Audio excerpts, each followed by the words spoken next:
Okay guys, good morning. So, pakita ko lang sa inyo.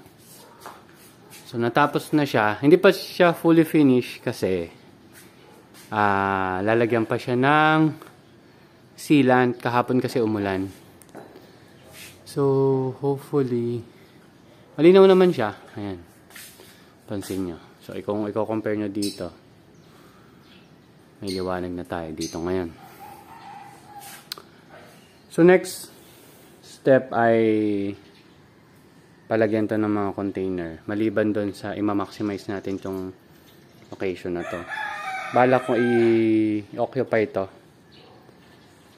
So, nakausap ko na rin naman sila. Tinanong ko kung mas maganda ba yung parang papagawa tayo ng mga 1 by 1 na boxes na gawa sa kahoy.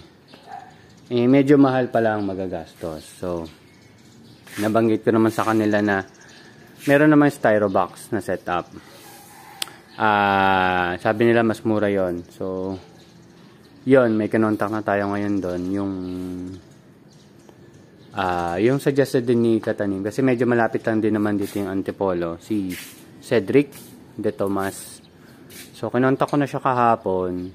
Tinitignan ko lang kung magkano yung magagastos ko. Kukuha ako ng 12 tuna boxes. Yan. So, sa 12, no holes yun. So, iniisip ko kasi kung paano magiging diskarte ko. Kaya no holes yung ginamit ko. Hindi tayo yung may pre-made na kasi kung nakita nyo yung setup ko. Ganyan. Maliliit yung butas, mga 1 inch. Ayun. So, ito pala. So, yun yung mga recent na nangyari. So, maganda na pwede na tayong magtanim ng marami dito. Ang kailangan na lang natin ay yung tataniman tsaka yung mga tanim. So, in the next few weeks or few days, medyo marami na tayong itatanim. I-account ko lang kung ilan ba yung nasa nursery ko pa. At ito naman yung tinanim ko noong April 14. So, 10 yan. So, mapansin nyo, nilagyan ko na to dito sa inner area kasi nga may araw na dito. Although, ang gagawin ko ngayong araw is makoveran to ng net. Yan. So, partially meron na rin ako net dito eh. So, kailangan ko lang makoveran sila lahat ng net. At, matanggal na natin tong cover na to para mas madali na tayong gumalaw. So, magti-trim-trim lang tayo ng ibang mga ornamentals dito. Then, go na. So, ayun, nasa taas yung mga seedlings natin. Since mag-styro setup na tayo, possible mabawasan yung ganitong setup natin. Kung ano man. At, ayun.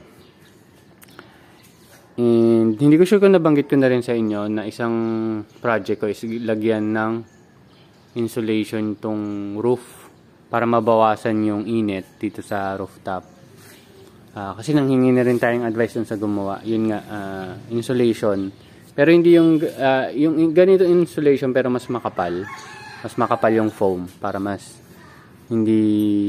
ma-absorb na yung init at hindi na mag-dissipate dito. Ito, hindi ko pa hinarvest kasi liit eh. Pero yung 4 hinarvest ko na. Yan. So, lumalaki naman sila. So, nag-refill ako dito sa baba. Yung sa taas, hindi ko pa nare-refill. Pero malamang magre-refill na tayo dyan soon. Siguro mamaya. Kasi mag-walking pa tayo. Mga 1 hour walking. So, ngayon, ayan, nakita nyo, may mga bulaklak. Pero yung ibang bulaklak na tuyo. In terms naman ng ppm nito, inayos ko na to a few days ago. Mga 2 days ago. And hopefully mag-grow siya. Ito yung ano natin. Bala ko ilipat na yan dito sa bandang baba para magkaroon siya ng better room sa pag-grow niya. Ayan. So, April doon, no? Tapos ito, March 26. Ito yung next harvest natin, pero mga 10 days pa siguro. Ayan, 10 days or 12 days pa. Maliit pa siya eh. Pero meron kasi tayo talaga dapat na this week harvest yung nandun. Kaso, maliit nga. Makikita nyo rin mamaya. So, ito, mas late ng 1 week kaysa doon.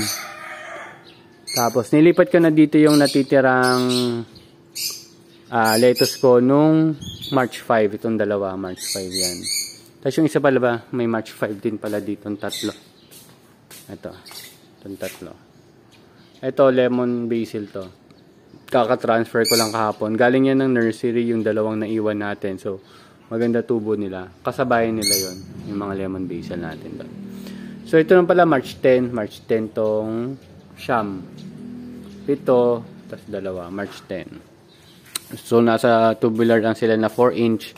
Ginawa lang natin Kratky style. So, ito, yung tanglad natin. Growing naman siya. Tapos, ito naman, yung talong, ang ginawa ko, pinutol ko na muna siya dito. Then, hopefully, itong mga bagong shoots niya ang bibigay sa atin ng mas magandang result ng bunga. Ay, hindi ko palang papakita. Ayan, ng bunga. Kasi, October pa to, October. Hopefully, okay na siya ngayon. Kasi, ayan o, may araw na tayo. And, halos buong araw na tayo may araw. Kasi yung traverse ng araw dito nagsa-sunset siya banda doon. Kahapon doon siya nag-sunset Yan.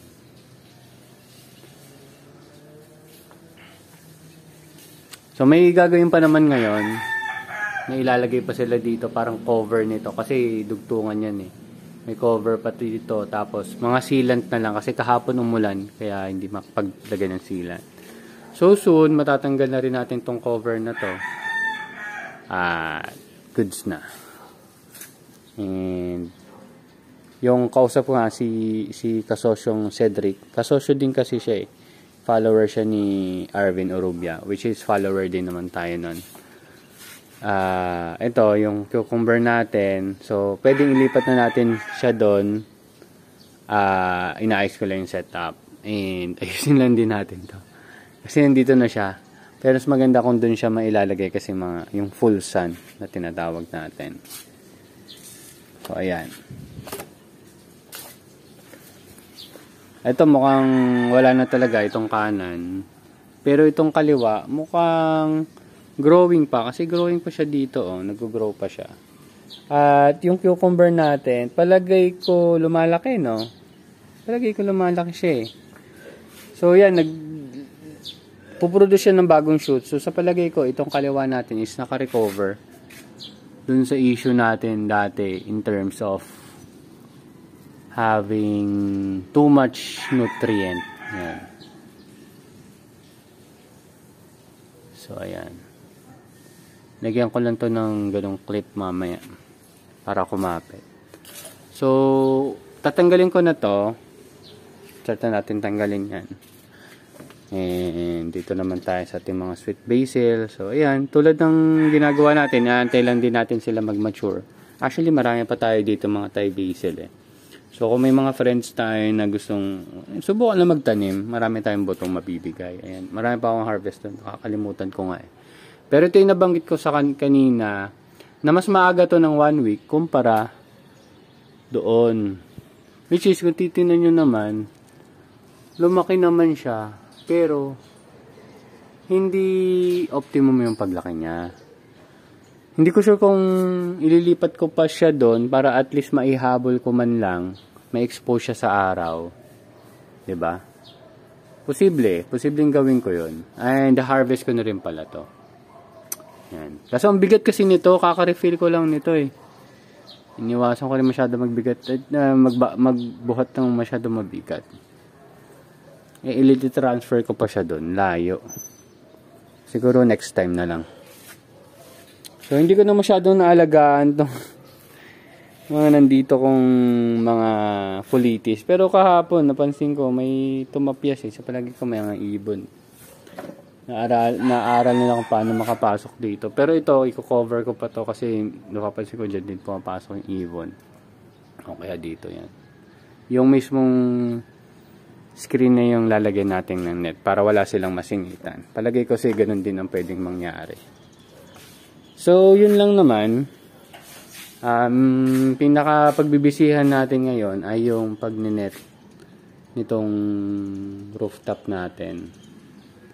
And mamaya mainit na dito. Alas 11 hanggang alas 12 sobrang init. Pero siguro ngayon medyo nabawasan kasi nga dito open. Hindi na nakukulob yung init ng yero. Ito, maganda yung araw dito. Kung i-compare ko nga, itong mga nandito sa tapat ng gutter, medyo nakocover na sila ng araw pag tanghali. So parang yun yung shade nila. Siguro protector rin sa kanila yon. Pero ito, pwede ko nang lagyan to ng tanim. Malamang yun yun yung sa mahaba. Lagay natin dito. Ayusin lang natin. Or antayin lang natin ma-harvest yun. Or baka mag-early harvest na rin ako, diba? So ito, since dun sa cucumber natin, meron na tayong isang inaantay na lumaking cucumber. Dito naman, inaantay natin na magkaroon tayo ng bunga. Bell pepper naman. Then, yung next na lang natin is yung cherry tomato. So, sa cherry tomato, mukhang wala namang, ayun na, may sucker na sinasabi. Ayun, may isang tumutubo doon, sucker na maliit. Ayan. So, i-check ko lang. So, kahapon nga, umulan. Ayun, umulan. So, yan. Wala na naman ako ibang masasabi ngayon. So, good morning sa inyo lahat. And yun yung araw natin, din yung sunrise natin. So, maliwanag na tayo dito ngayon. And hopefully, mas maging maganda ang production natin. And yung from 45 days, may baba natin to 40 days. Para, yun, more harvest. Better. Tapos nga pala, ito yung mga polycarbonate na tira. Tapos meron yung malaki pa doon. Yung naging cover nito, or yung cover ng polycarbonate na plastic, meron kasi siyang plastic na ito, yung clear, tsaka yung white. Ito pala, ito white. So, may clear, tsaka white. So, bala ko, kaysa itapon ko na lang siya basta-basta, since darating pa naman yung styro, gagamitin ko siya as lining. So, ayun. Ayun lang. That's it. Bye-bye.